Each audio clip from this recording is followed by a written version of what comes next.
And we're back. We are back again. 2 days in a row podcast. 2 days in a row. It's fantastic. Reminds me of Deer and Beer Fest where we did like 4 in 2 days. That was Seriously. great. That's what we got to do when we're amateurs. What you need. But welcome to the Damn Good Friends podcast, episode 80, day 2 of Turkey Camp. Some success, some failures. We're going to talk about all of them. We're going to start with the good, end with the bad. But first, the views, information, or opinions expressed during the Damn Good Friends podcast solely those individuals involved and not affiliated with any military or government organization. This podcast is not endorsed by, direct affiliated, maintained, authorized, sponsored by any branch military. I couldn't do it. Department of War or the U.S. government. The content provided is for general informational purposes only. It does not constitute professional or legal advice. If we just took out one sentence. Man, if I had better cardio. You need to get some new vinyl, bro. Jeez. That shit's wiggity wiggity whack. We have this disclaimer for a reason, okay? These are our opinions and no one else's, and sometimes Brian talks shit, and Brian's on the podcast again. Welcome to the podcast again, Brian. Thank you guys very much for having me. I'm actually very, very proud to be sitting next to this young man across the table from me. Yeah, you're here with our first ever, what's the word I'm looking for? Minor. Minor, thank you. Oh, Milo, what are you drinking? A Jolly Rancher? Oh, that's my dad's. Oh, shoot. Well, I'm just waking up from my nap here. and we'll fix So that one of with these air. days. 2 of 4 of us got a nap in. Yeah. We definitely needed him. Man, big time. Why? It was pretty much an epic day. Epic 2 days for a few. Mm-hmm. There was a lot of shit to process today. That's for damn sure. I was, A lot of good, a lot of bad. dude. But I'm saying that so we We're can gonna- just get it out. Let's air it out. Well, okay, I'm going to say this more than once, but I was texting with a few fellas. You guys know who they are. We're going to shout them out here after a while, but I feel like Osage County has become a perfect place for this year's turkey camp.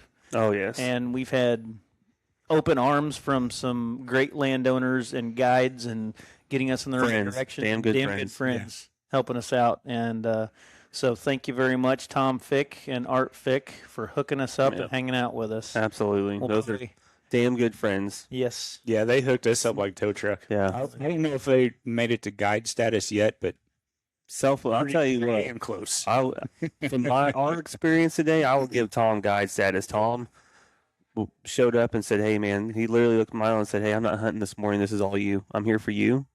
So let's do this." So And shoot straight. he focused on that and that only that, and it was awesome. Awesome. Yeah.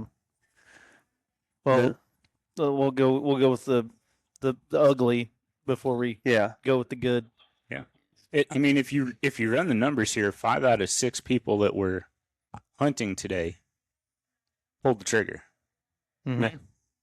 Yeah. Pretty successful. 5 out of 6, and Wasn't that right? 5 out of 6. Yeah. Yeah, I'm the only one. Well, Cody didn't. So Okay, so 4 out of 5. me and Cody didn't. 4 out of 5. Sorry, Cody. yeah. Sorry. Damn, it's just a We're just thing. saving money. It's just yes, ammo's not cheap, you know.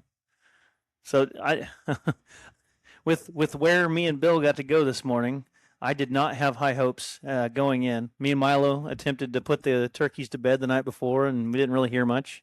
No, not at all. Milo, what are you doing? I thought it was the TV. Yeah, Milo thought he heard a hen off in the distance, and maybe he did, maybe he didn't. I'm deaf in one ear and whatever.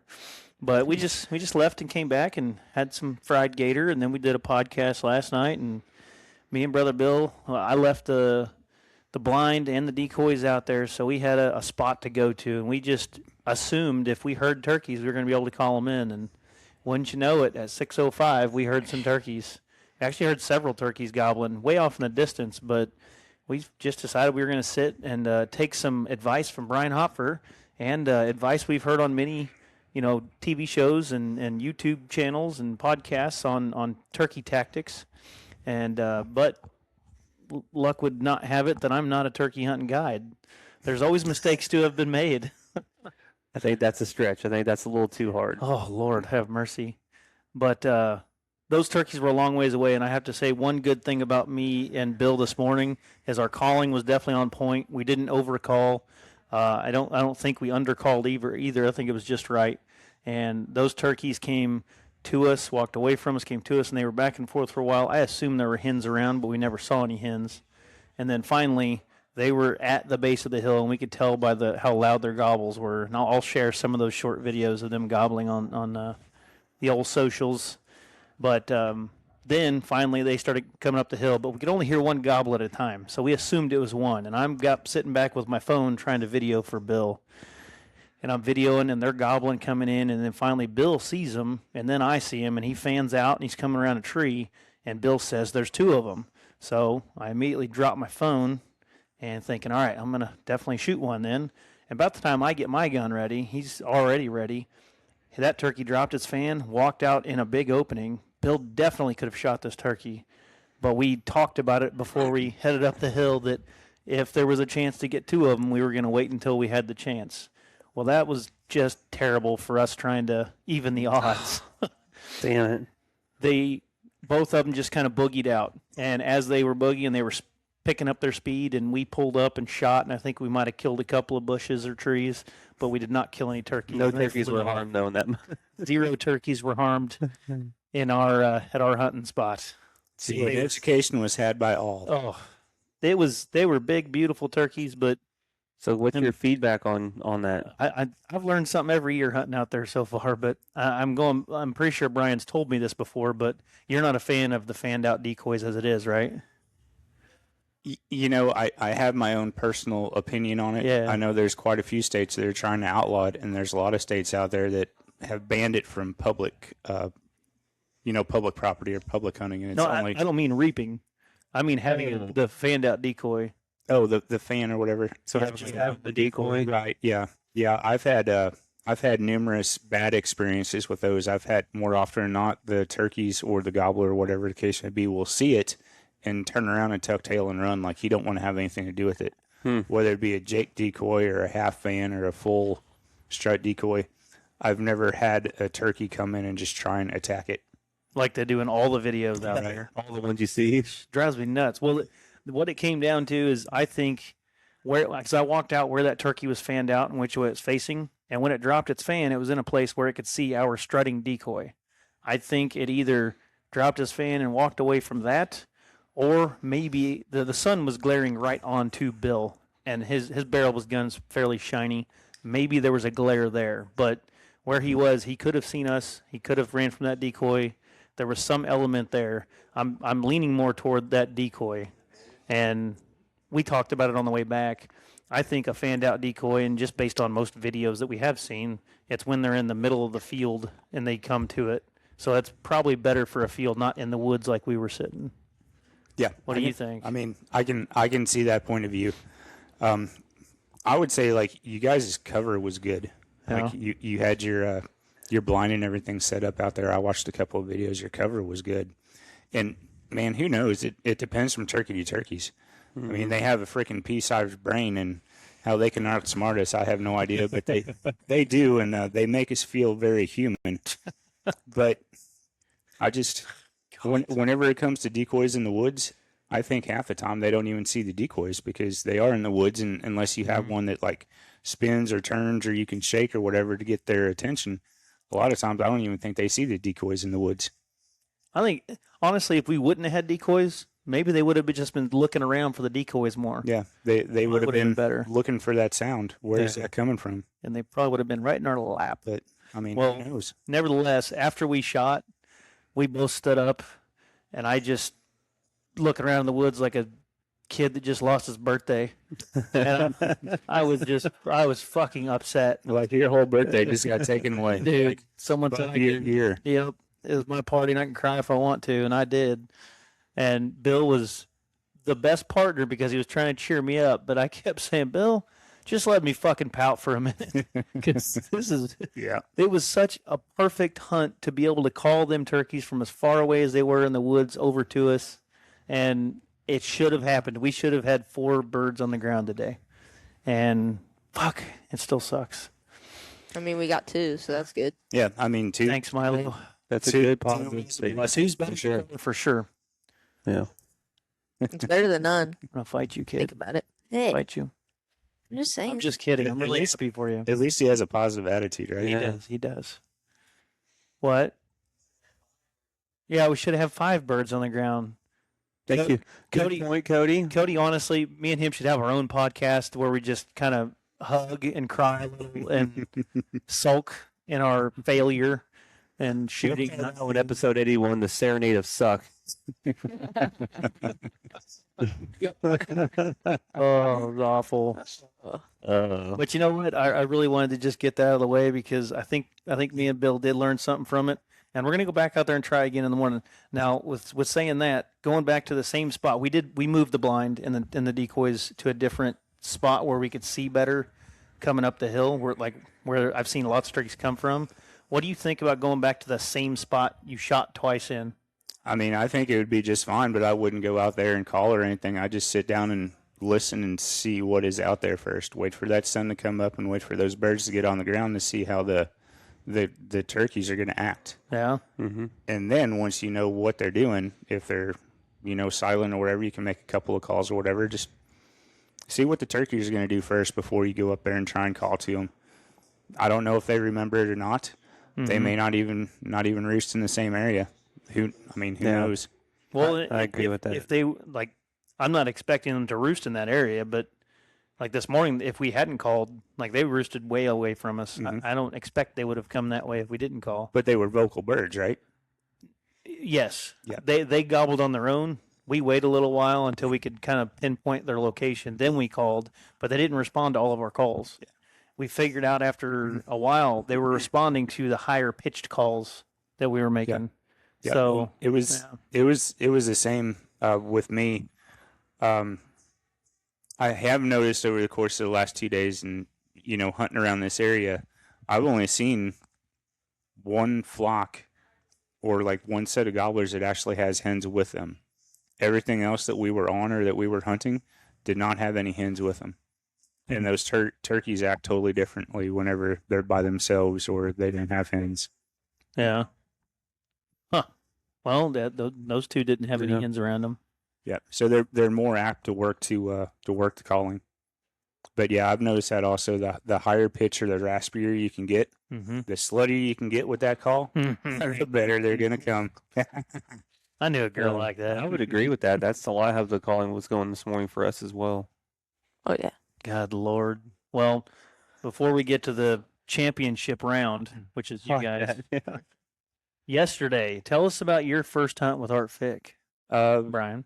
So we didn't put any turkeys to bed or anything Thursday night. I just linked up with Art and we came up with a quick little game plan of the locations that we were going to hunt. And, Art's hunted this ground for years upon years, and a lot of turkeys have been harvested in the places that we went. So he knew for the most part, what the turkeys were doing.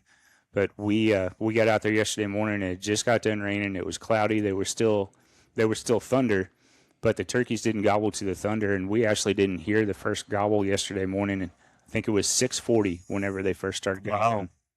Late in the day. Yeah. And we heard 3 birds touch off. 2 of them were well within distance of us calling. So we maybe stepped 10 steps from where we were standing listening and sat down right away and hit the call a few times and got a response.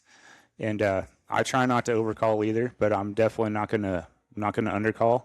Mm-hmm. And the turkey, I would say, started about 150 yards away from us and kind of worked down the woods to a fence, and then he took a hard right and came down the fence. And it only took about maybe 15 minutes for that bird whenever we first knew that he was responding to us until he came in. But it was another perfect setup where we were up on top of a hill above the turkeys, and the turkey was coming up the hill to us. So if that bird would have got hung up at any time, we could have easily backed out and kind of did a half moon around or a flanking movement on this bird. That's why I love getting on top of the turkeys. They're more responsive. They're more apt to come up the hill. But if something goes wrong, you can make a move on them. If you're down below a bird, you're pretty much fucked. Taking the high ground. Yeah, they can see you, but you may not be able to see them. That's a great point. But that turkey, so Art didn't even see it, and I had my phone going and then also my GoPro, and it was approximately 26 yards I seen, basically from his beard up to the top of his head, and I said, I got him. and I waited about a second, pulled the trigger, and he started flopping. And Art's like, "Did you get him? Did you get him?" I'm like, "Well, hell yeah, I got him." I'm not going to pull the trigger and not get a turkey. I didn't Yeah, miss. man, That's awesome. sucks when you do. That's a great point. I like that, the high ground mentality. I wrote that down. Yeah. Yeah. Taking the high ground on turkeys. Yeah. That's And gonna be a thing. I definitely got my exercise backing up. Like last week, I went out to North Carolina and I turkey hunted the Blue Ridge Mountains out there. And I tell you what, boys, that's a workout. I bet. Yeah, you can hear a turkey and it sounds like it's 200 yards off, and it might be 2 miles away because of those hills and those valleys. Rolling wow. through it. Yeah, What elevation were you at there? I don't know. I have no idea. I didn't even check elevation, but Well, we were up there in the mountains. Well, you were say huffing some and of the- puffing. Some of Yeah. the pictures and videos, you were dang close to Jesus. Mhm. You were way up there. Yeah, that one night there wasn't much further I could get closer to heaven, and Yeah. I actually went there. Yeah, you were way up there. We're not ready for that yet. Not quite yet. That's Okay. awesome. So talking about like getting into this morning, you know, we'll kind of talk about like a failure, but I think it was more of a success because we had Cody out there and we're trying to get Cody his first bird and everything. And Art hadn't harvested a turkey yet, so he took his gun today. Yesterday he didn't even take his gun, and then I didn't take my gun because I already got one tagged. And we went to a different farm. And he goes, well, we seen the turkeys going into this woods last night about dark, so we don't think that they're going to go very far. And I said, right on, let's get to the top of the hill somewhere and just hang out and listen. And we go way down a hill, across a hayfield, across a pasture, across a creek, into the woods, and up this freaking pretty good sized mountain. And we had it was basically a power line. Yeah, pretty good sized mountain. I mean, we are in the Ozarks, so I guess we can classify it as a mountain. I know I was worn out by the time we got up there, and it was the same scenario. We sat there for like maybe 10 minutes at the absolute most, and all of a sudden there was a bird hammered here, one over here, another one back in behind us a ways off, and yeah, we took another 10 steps and sat down. But Art put us right in the middle of all the action.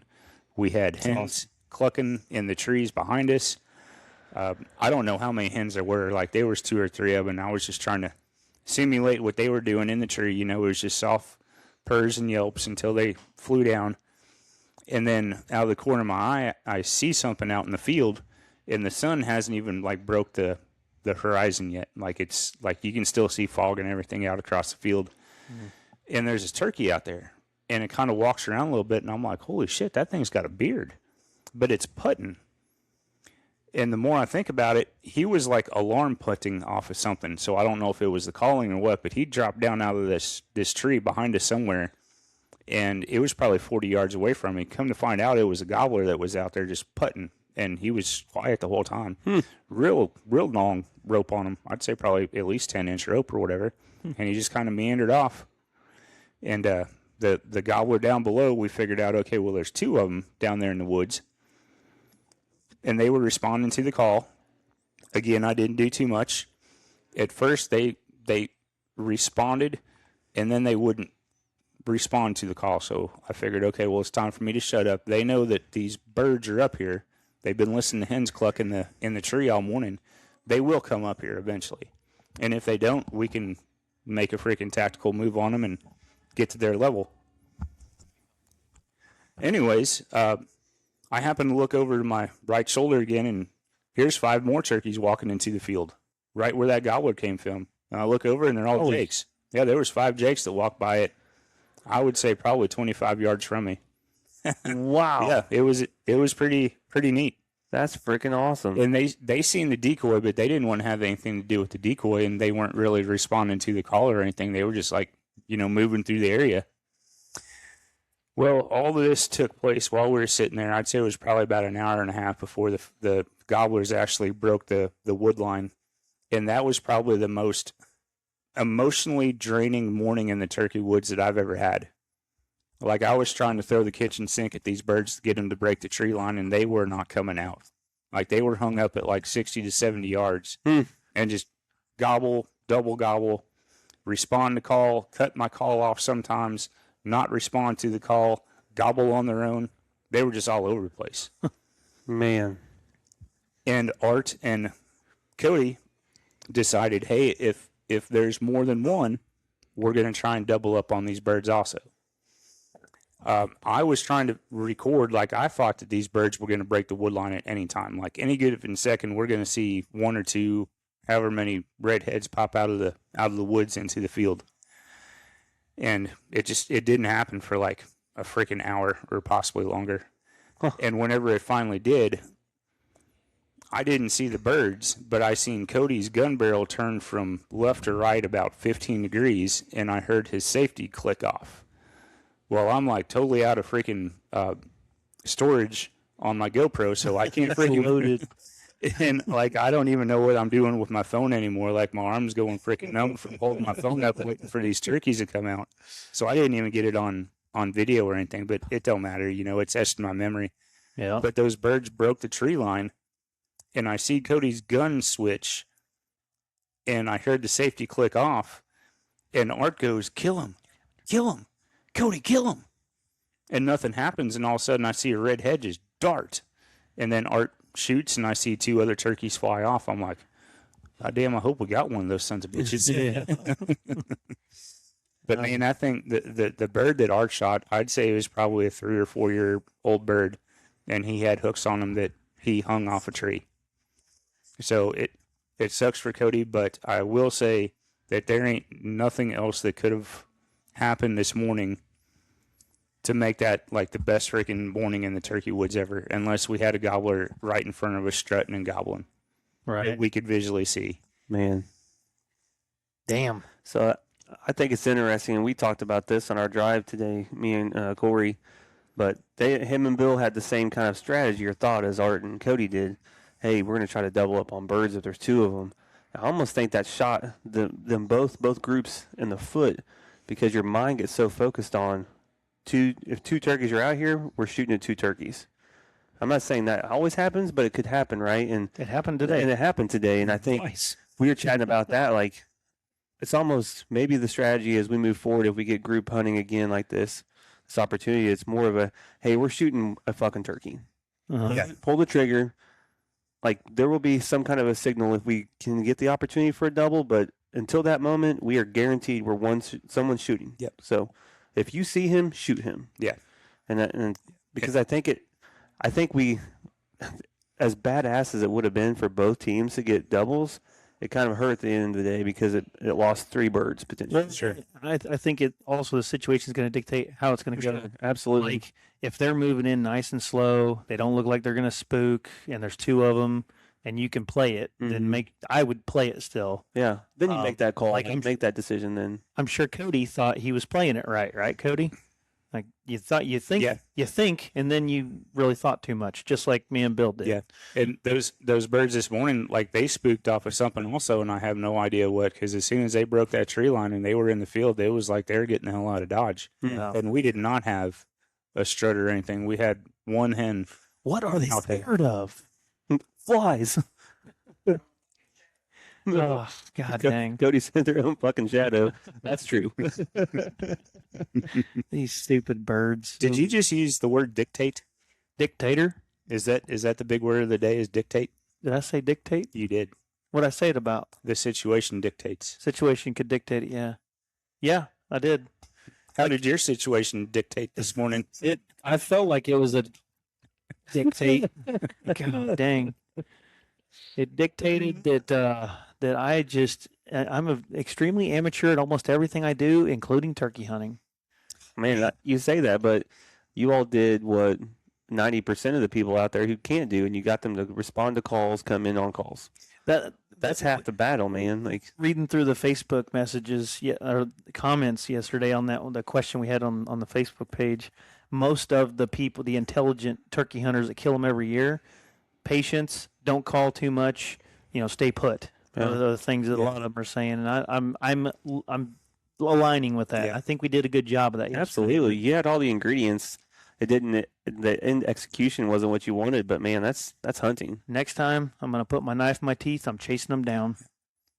And I hope to God you do, and I hope Bill's recording you, because that's content. Hit him with a John Rambo. That's exactly. The comment that I made on there, I said, if you don't hear one, move. find that one that is responsive. Mm-hmm. So as time goes on, I think that gets less and less. What's the word I'm looking for? Like, you're not able to do it as much anymore. And I find myself, whenever I was started turkey hunting in high school or shortly after, I probably had 8 or 9 farms in my area that I could go and hunt. Mm-hmm. So if something's not going on or I don't hear turkeys at one farm, I can go to another and, go from ridgetop to ridgetop and try and find one. If nothing's there, go to the next farm. But nowadays, I'm all the way down to just 2 properties, every now and then 3 if I get permission where I can hunt. Mm-hmm. So moving, if you don't hear anything, isn't really as relevant as what it used to be. I feel I that. also think, like, if you're just going from ridgetop to ridgetop, hitting calls trying to get a turkey to respond, it's not the percentage of that being successful is probably, I don't know, 20% or lower. If I was to guess a percentage. What would you say your strategy is then in those moments when they're not responding, you're not hearing anything? Are you going to try to wait it out a little bit and see if they do come in, or you pulling out and trying to come back in the next day? That's going to depend upon how you scouted the birds also. If you had an opportunity to scout them, if you know where they're going to go, if you know where their stretch zones are going to be, or if you know where they're going to show up in a field or a field edge or a food plot or something, after the hype of the morning and they get off the roost or whatever, if you know that, that's where I would go and set up. If you see turkeys crossing regularly, more often than not, they're not going to break away from their pattern too terribly bad, and they are going to show up at that spot at some point. And that's part of the reason I love that ridgetop at Drew's that we go to, because it's only 20 acres, and I can't cross property lines, but they travel through there. Well, there's tracks in there. There's turkey shit from where they're roosting and all that good stuff. So I know it's something. It might be a good place to just go and sit and take naps till about noon. Ooh. I like your style. Yeah. I would wake up and a turkey to be standing on me. Yeah. Yeah. Geez. And, I mean, even though it was unsuccess for Cody, I guarantee he had the freaking time of his life out there, and I had a good time poking fun at him. We were sitting up there on the ridge today, and I hollered at Cody. I said, "Hey, Cody, I need you to pull on my dick a little bit. It's going to sleep." And he's like, He already fooled me with that once. He ain't fooling me again. Good Lord. Well, let's turn that frown upside down for old Cody Fields. Let's talk about the championship round. Let's just highlight a fish that he caught real quick. Let's go ahead and After championship round, guys did some cool shit. Yeah, so these fellas decided we had to go run an errand, which we'll come back to. No, Aaron's in Pennsylvania. That's what you called it. Never mind, I can't say that. You're right. He's in Pennsylvania. We had to go do a trip. We had to go to do something. You had a place that you had to go. Yeah. And so for a specific reason. Went to a pond and decided to cast a line for a bit. And Cody happened to catch himself a whopper of a crappie. Whopper. A whopper. A PB, if you will. A PB, if you will. A wall hanger. And that thing's sitting in my freezer now, and I got to get it gone somewhere. How'd that feel, Cody? Pretty good. Give us a Ric Flair.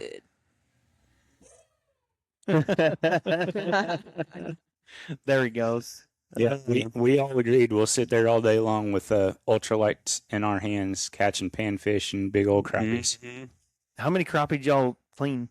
I'd say we cleaned 15, 12. 12 crappie.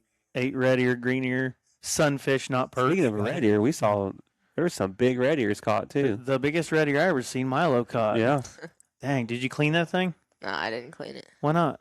I left it to the guys that know how to clean fish. They cleaned it. Yeah. Since I had the electric knife, I was cleaning the bigger fish. Yeah. Yeah. And then Bill was just getting the little itty bitty baby ones. Itty bitty baby ones. Yeah. Good shit. Thank you, yeah. Bill. But Fishing's cool. yeah, It was fun. We had to go hang out with Aaron. then another 2 no talent ass clowns showed up, and one that's in the works. And we figured out what the pro staff guys are in the for. works. Brian, you do a hell of a job of opening beers and getting fish off those. Man, I felt like royalty. Well, I'll be honest with you, my arms were getting tired of catching fish, so I had to do something. I did something to entertain people. I mean, what else are we paying you guys for? Jeez. Well, IOUs, but same thing. It's an IOU. Yeah. It'll be good I someday. mean, that's on our Monopoly checkbook. So it's kind of real. God bless America. The and Monopoly nobody book. else. And nobody else. What's this? All right, go on. All right, well, I'm going to let Milo tell his story from Milo's perspective, and then I'll come back in and actually capture the whole scenario. So Milo, was this morning like your first ever turkey hunt? Have you turkey hunted before? I've turkey hunted before. Same It time. was one time at the last turkey camp I went to, and we didn't get anything, but it was a pretty funny story about what happened there. But so this turkey camp, we went out with Tom Fick, and so we went to his property. We got out there, 6? Mhm. We got there about 6, and so we sit down, and we're sitting there for a few minutes, and we start hearing like gobbles everywhere, like they woke up. So we're sitting there, and there's one off to our left, and he's staying there. He's not moving.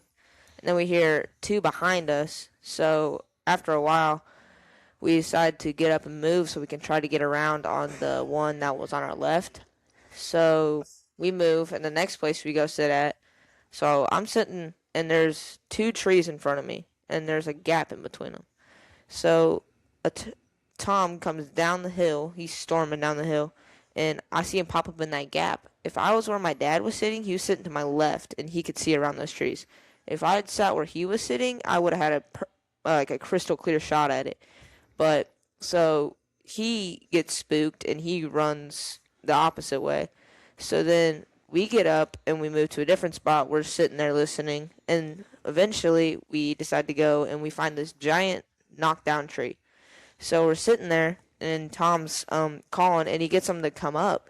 So it sounded like 2 of them were coming up in front of us, and then one broke off, and the other went silent. The one that went silent was going around to the left of us to come up behind us. So we turn around.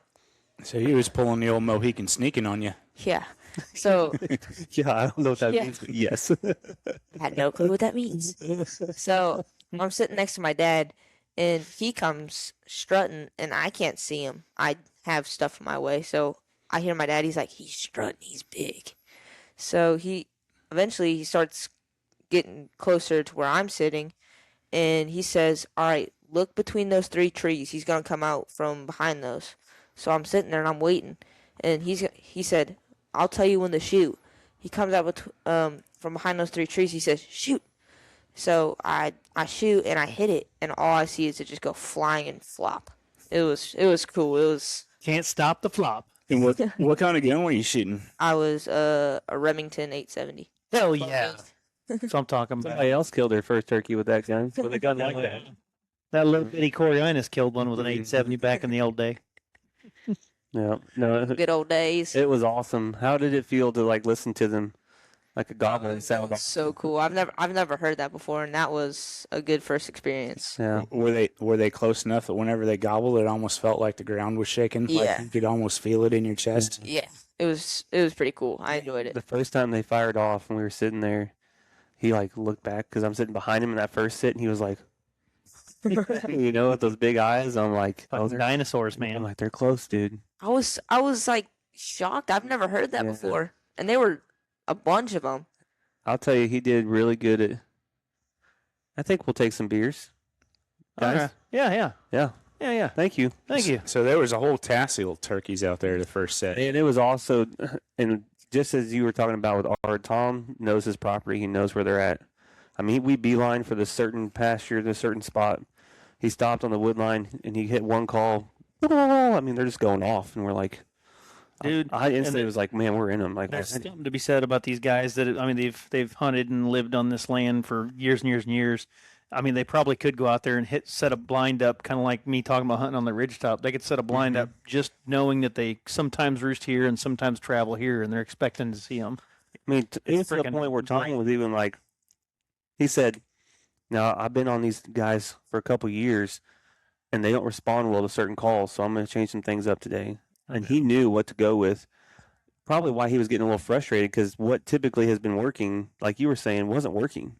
They weren't doing what they normally would do. He's like, typically they're going to come down from that corner where they're firing off straight across this field. And so we went into the wood line, set back like 10, 15 feet, had like this gap, right, this good cover, like good cedar tree coverage, like perfect spot. He set a decoy out. And that one kept firing off about 100 yards, 80 yards, but would not budge. And you could tell he was turning. Like he would, it would sound like he was far away, then it sounded like he was right next to Because of where he was facing. because of the direction he was facing. He was anticipating the girls were going to come to him. Exactly. And that's what Tom kept saying. He's like, man, he's either on hens or has hens with him, or he's waiting for us to move. And so Tom's like, all right, we sat there for probably 30-ish, 40 minutes, and he's like, all right, we're going to try something. So he's like, I'm going to walk away and see if he will follow me. So he got up, snuck down, and started walking away, firing off, and that dude still wouldn't budge. Meanwhile, there's this turkey that sounded like he was 3 hills away, firing off. So he comes back. He's like, man, I just don't know. Like, what do you think we should do? Like, he's like, we could try to do like some ninja stuff. I'm like, what? I said, I'm down, man. Like, let's give it a go. We were more worried, like, Milo's first time in the woods. How's his stealth going to be? But he did fantastic. I'm like, hey, just follow Tom and do what Tom does. And I'm going to follow you guys and take video. I'm just imagining Milo behind him stepping in his footsteps. Man, he did a good, like, he really did a good job of listening and following direction. So we ended up pulling out, like Milo said, we pulled back. We're going to go back up, like Brian was saying. Thank you, sir. Merci beaucoup. Stand by. Scholar and gentleman. Stand by. Bush. Okay. Here you go. Oh, thank you. So anyway, so we're like, all right, we're going to get up, like Brian was saying earlier, we're going to get up high. Take the high ground, see if we can get them to draw up to us, because we're down kind of this valley. So we move up to high ground, and as we're moving up, we probably walked for 5 or 10 minutes. Tom stops. We wanted to get a sound check on where that bird was at, if he's still in the same spot. So he calls a couple times, and now this bird that we thought was 2 hills away sounds like he's right fucking next to us. So he's like, fuck, we got to sit down. So we're shoved Milo down into this tree. Hindsight. Now I'm imagining you throwing your son down. I was like, right here, sit down right now. Hindsight, as I sat down into the tree I was in, which was kind of behind him, I'm like, oh, fuck, he should be in this spot. Because, like, the trail we were following curved around to the right and then to the left. And I could see straight down that little, like, trail. And I was like, fuck, he can't see where I'm seeing. Yeah. Like, it's fine. We can't move now. Like, the way he was sounding off, like, we're too close. So we're sitting there, and he's getting closer, and like Milo was saying, you could feel it in your chest, like he was almost on fucking on top of us. But he broke right there on that trail, right where I thought he was going to come out at. That I was in the wrong spot because Milo should have been sitting where I was. And I'm like, "Can you see him?" He's like, "Yes." I'm like, "Can you shoot him?" No. Okay, all right. I said, "Just give it a second." And then he picked his fucking head up, clucked, and then took off. Wasn't looking at us though. Like maybe he saw us, maybe not. But it was not like the one you saw this morning. It was not direction, dude. For no reason. He wasn't like his head was completely turned, facing the other direction. But took off. So, and then I didn't hear another thing from him. So we sat for probably 10, 15 more minutes. Tom moves up to us. I'm like, dude, he's gone. Like he fucking beat feet. And so we're like, all right, that one's still firing off down the hole. So we're gonna move into him. How many times did you guys move? 4. Yeah. Nice. Okay. So then we got up, we moved again, we sat back down. We were just to the south of this turkey. So he's just down the hill, 100 yards. And so we sat there for another 30 minutes calling, and he still wouldn't move, but he was there. And so you know what I'm hearing? You're hearing that my comment on that Facebook post is you're actually proving that point. If shit's not happening, you got to move. Mm-hmm. I mean, it's the same deal. You guys could have sat there even after those turkeys busted out or whatever, and who knows what the outcome would have been. But you moved and you found one that was responsive. Sure. Yeah, and I mean that was a collaborative. Me and Tom just saying like we got to risk it for the biscuit kind of mentality. You know, we know he's there. Like we got to try to, if we can close a little bit of the gap, maybe he'll get interested of us coming closer. Yeah. And so we're 100 yards. We sit. We call. Nothing. He won't move again. So we're standing there. We stood up and we're standing, and there's all this shade and huge cover going down towards where that turkey is. So we're like, all right, let's just advance and see what happens. So we would just go like 10 feet at a time, 20 feet. Tom would hit it. It would fire off. All right, it's not running away, so it doesn't know we're here. That's a plus. You know, so then that's how we were just kind of monitoring our distance. Finally, we got close enough that we could feel him like in our chest again. We were like, all right, we're pretty fucking close. Like, let's just sit right here. So we shoved him down behind this tree. So he's kneeled down behind this tree, just looking straight ahead, and me and Tom were ducked down real tight, calling, and he's firing off, and he starts coming closer. We're like, oh, fuck, he's coming. Oh, yeah. He's coming to the hill, but then he went silent. I got the shakes. And that's when, like, just dead silent for 15 minutes. Tom's like, where did you go? And I'm like, oh, fucking no. He was right fucking in front of you, wasn't he?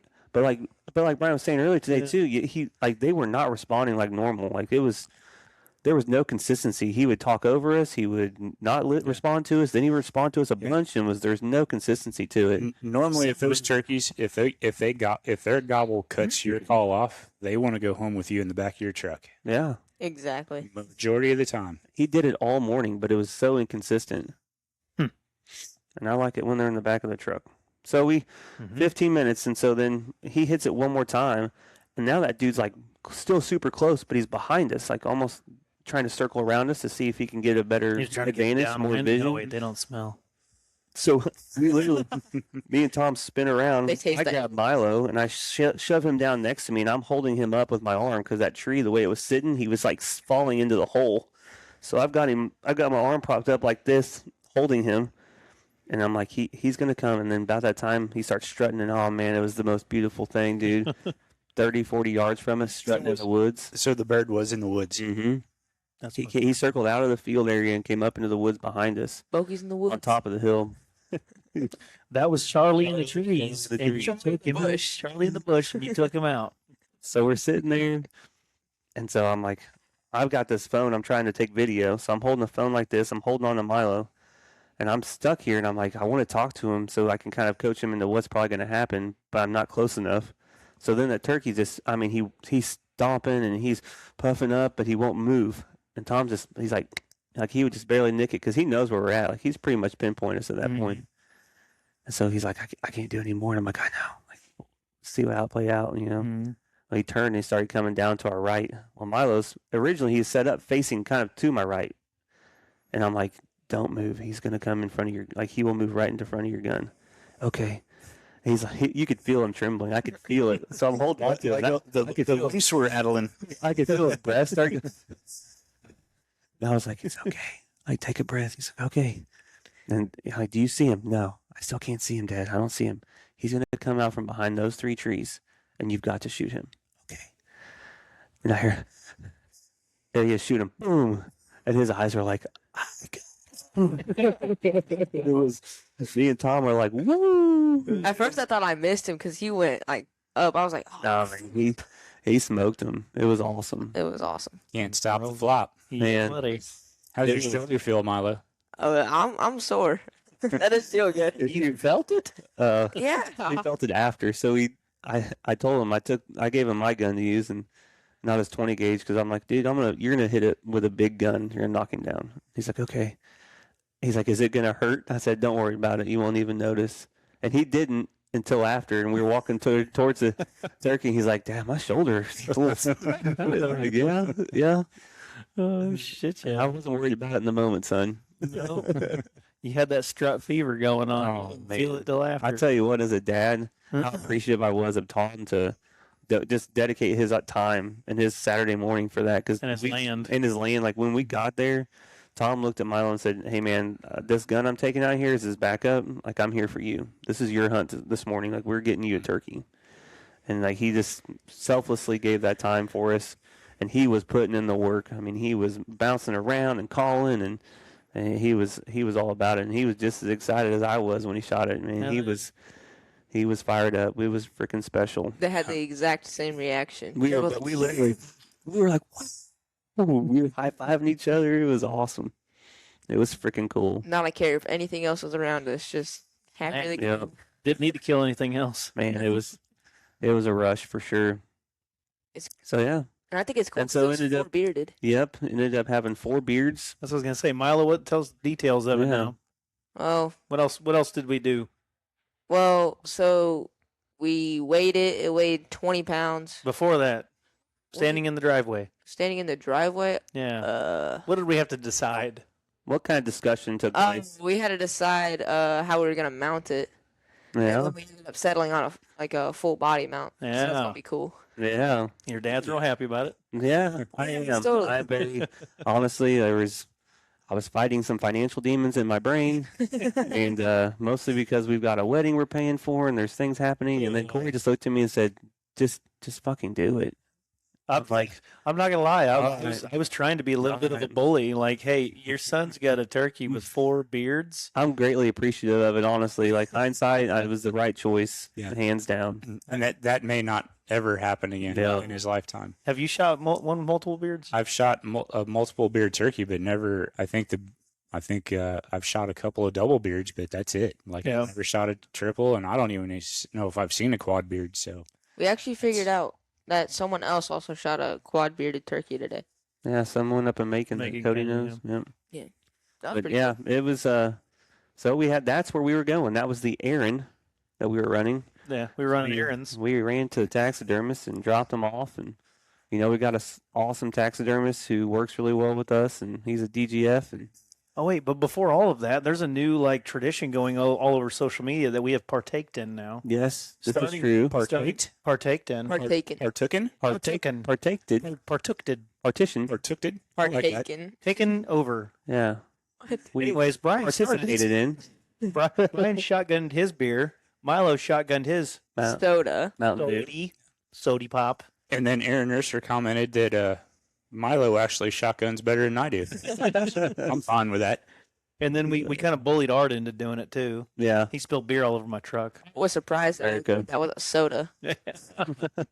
I'm actually kind of surprised those spurs on Art's turkey didn't go all the way through to both sides of that can. That would have been sick. Man, and those spurs were awesome. Yeah. That was cool. You think those are probably 2 inches, damn near.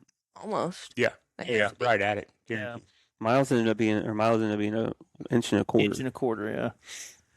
It's not bad. I mean, You know what the scoring scale is for a turkey? No, I have no idea. I've seen videos of turkey tournaments where they measure everything. Yeah. but- You have to look at NWTF for that, I do believe. okay. It was. I mean, we rough mathed it, but our math was correct. The formula I 45 and a looked at, half. yeah, it ended up being 45 and a half or something like total. 25. But you measure each beard length plus spur length plus weight, and that's your total Pretty simple. score. And Milo's was 45, and according to the internet, which we trust The interwebs. sometimes, Google doesn't. that's a very, very good score. I trust them as much as the It government. was actually the taxidermist who found the fourth beard. Yeah, Yeah. That was surprising. yeah. Randy Pull them found out it. and separate them all. Hey, also, yeah, we took it to Bodoc Taxidermy. Shout out to Bodoc. Fun Check. fact on cleaning a turkey: if you are taking it to a taxidermist, you can breast it out if you're careful. He uses Windex and sprays just below the breast, and it separates the Feathers. feathers with the skin to where you can get right in there with your fingers and cut the breasts out, and it doesn't screw anything up for the taxidermist. Yeah, that was a really cool trick. So I'm gonna get him to. We'll make a video of that because I didn't have my phone out when he was explaining. I probably should have. Mm-hmm. Would have been a cool little instructional video for people to know. That'd have been cool for his social media as well. Yeah. So So let's talk about what we're going to do with these birds. And the reason why I want to talk about it is more often than not, I see folks that breast them out and that's it. A lot of times I will keep the gizzard and make gizzard gravy, or my wife will make gizzard gravy, which is really good. But I also keep the legs. Like I keep as much of the thigh and the leg as I possibly can, and my wife boils them down a little bit. We keep the turkey stock, and then she makes turkey salad out of the dark meat of the turkey. Turkey salad, like creamy turkey salad. Yes, Yeah. it's Yeah. like Like ham salad or sandwiches. egg salad or chicken salad. I bet that's amazing. That is one of the highlights in my spring is that turkey salad. Does she do it in a boiling pot or in a crock pot? Well, she When she like just getting a the meat boiling pot. Yeah. Okay. Hell yeah. Because all you're doing, you're boiling the meat or whatever, and then you're taking the meat off the bones or whatever, and then you keep the stock if you want the stock. Yep. We've done that, not with turkeys, obviously, because I don't kill a lot of turkeys. But we've done that, like anytime we buy like a whole chicken or something and we cook it, we keep all the bones and boil it down. We've got probably 10 quarts of chicken stock in our freezer to use to make soup and gravy and whatever else. Yeah. Whenever I make my gumbos, I'll get a whole chicken and buy a whole chicken. I'll boil it down and I'll keep the stock and I'll throw the chicken away. I'm not a chicken eater Oh, yeah, at you all. don't like chicken. Yeah. That makes sense. Holy cow. So championship round, Milo gets a 4 bearded turkey. Yep. That's just the coolest turkey in the world. And that's one of the reasons I wanted to bully you in the driveway. I'm glad you did, man. You just get the turkey fan and we'll glue the beards to it. I'm like, no, I'm dude. thankful you guys You did. need to do Honestly, that. it's gonna be And I already texted my wife, and I told her, and she goes, "That's freaking awesome." And I'm like, "All right, well, Thank God. thank goodness." Well, I hope I was able to help us soften that kind of blow. You did. I'm happy to donate to Man, this I tell you what, memory. that's what even Randy said. I've told you a bunch already today, but blessed to have an uncle like that who, it's like, hey man, we're doing this. Like, I'm lucky. yeah, Well, here's what I want, Milo. One of these days, when me and your dad are dead and gone, you're going to have a podcast, and you're going to tell the story of when you killed your first turkey. It's gonna be And you're DGF. going to have it hanging behind you in the background, and you're going to point at it and say, "Look at all them beards." yeah, Hell yeah. yep. My uncle and my dad paid for that. Speaking of, Do you guys know how many miles you walked this morning? Like yeah, 2. I could tell you. It's probably like 1.5 if I had to guess. Art and Cody and I walked 2.1. And none of it was really flat. The only flat part is whenever we step foot across that creek. well, actually, me and Bill's just to where we hunted and back was 1.24, so it wasn't as much. But altogether today, walking to the pond and all that good shit, we've done a little bit more. I'm just thankful But that I have This DGF to help me with all this Whoa, whoa, and everything. Back the truck up. You walk to the pond. You park 10 feet away from the dock. and then I walked out on the dock. Yeah. Those are some steps, bro. I'm counting them. We went about 1.5. Every step counts, I guess. I don't know. I walked at the dock. Anyways, what I was getting at, this is Milo's first podcast. Milo, we kind of made a deal last night. Anybody who shot a turkey is going to earn their way on the podcast. So Milo earned his way in. You're our first miner, but you're also our first real trophy killer coming on the podcast, not minus your big buck. No, hey, Yeah. I let it eat, man. Yeah, I mean, I've had a big buck. Listen, Trophy turkey earning your way onto the podcast. So congratulations, Milo. within the first 30 minutes of sitting this morning, he looked back at me and goes, "I gotta go turkey so I can get on the podcast." And I said, "Okay, buddy." And then all that happened, and he shoots that turkey. And as we're walking, one of the first things he said to me goes, "Well, guess I get to be on a podcast." Yeah, damn right. I was happy. I mean, He was excited for that chance. first ever one. You know, I could comment about how dad shoots trophy bucks and son shoots trophy turkeys, but between the two, they can't catch fucking fish. Oh, never they did catch fish What today. is this fish thing you keep speaking of? I've never seen today, didn't you? Well, that was bait. Hey, I got the biggest one of a specific species today. What Yeah. kind? I forgot what it was. Oh, come on. Red ears. Red ear sunfish. Yeah. The biggest one Corey's seen. Wait, that red ear sunfish, I don't know if this is even possible. You're more of a biologist than I am. Will a red ear and a crappie, will they drop some spermy eggs together? I and don't make think that they would. No. It had so many speckles on it, you To know? my knowledge, a red ear sunfish or whatever, like what they have in there, Mhm. to get a hybrid or whatever is a cross between a red ear sunfish and a bluegill, and then you get your hybrids, and that's where the different colorations and everything come into play. That thing was wicked looking. It was. Man, Biologist Brian. But yeah, I don't know if some sperm can accidentally implant those crappie eggs or whatever, fertilize another fertilize. egg. Yeah, I Yeah. don't know. it's magical. Maybe we should try. Never mind. What are we gonna do? Breed a crappie? And I mean, in it, I don't know what you're going to breed, little man. You're not old enough. I just thought, I thought that's what you were gonna say. He was trying to, he wanted to finish your sentences. I thought we were finishing each other's sentences there. I don't think this is a good idea.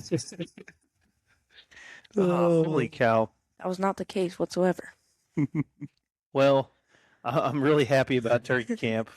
As I was telling you, Yeah. as butthurt as I was not getting those turkeys, and I was cussing me at Bill and me all the shit all the way back. You had to go to church today to get through this. Yes, I just got back from church. You know, But pray a me, little bit. me and Bill went over to Dennis's, and I was going up throwing seeds out on my food plot and clipping down some bushes, and he started texting the group about pictures to come or whatever, and I'm like, "Did you get a turkey?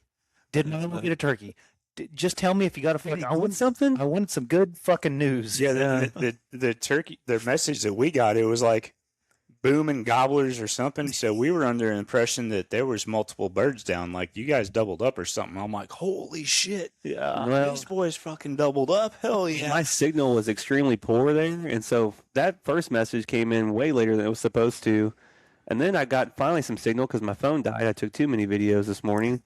So then I sent a video, or I sent the little video of Milo shotgunning that soda, and I was like, then I sent the text message of more videos and pictures to follow. Well, then I realized later when Corey's like, "Well, send some. What is some? Did you get some?" And I was like, "Dude, I sent the video." Like, and I looked at my phone. I'm like, "Oh, it hasn't sent yet." I was a little on edge at the moment. I wanted to know that Milo got one so I could be happy about something. It was funny. I'm like, I don't understand why you're so worked up. I just did a video. Yes. He done shotgun a Mountain Dew. What do you want from the kid? Yeah, how was that? It was an experience. Did it burn? Like that's a lot of carbonation and At shit. the end, it did. I was In the happier moment, it wasn't bad. he chose the Mountain Dew over the Dr. Pepper because that would have really hurt. Those were quite bubbly. Yeah, Fizzy. they're way more fizzier. Yeah. The level of fizziness, it gets out of control with It's a- Dr. Pepper. It's a level 8 fizzy. It got stuck. I didn't like get in a position. I was like, oh crap, I can't. No. We got Glizzy Guzzler and Fizzy Guzzler. God bless America. Fizzy and I fizzy. love it. This is the greatest day of my life, guys. Man, we're gonna go Hey, light a fire here in a few The minutes. day's not over. No. Yeah, we got stories to tell and a bonfire to light and wieners to eat. I got Amen. 2 Amen. more beers to drink, probably 8 more hot dogs to eat, maybe Heck some yeah. mustard. They hear numbers Amen. out of your mouth, but your hand numbers are nowhere close to that. You're drunk. You can't see. I got 17 beers and 24 hot dogs to eat. And I got 2 minutes to do Have you it. ever had a hot dog taco? Man, they're good. Okay, that's an awkward change of conversation. You know, if you were at the BB gun shoot, you could have ate some beaver tacos with us. Ooh, beaver top. I had to look, man. They were good. You know, I dream of beaver tacos on the daily, so Okay. I could have enjoyed that. Dreaming of beaver tacos. That's enough.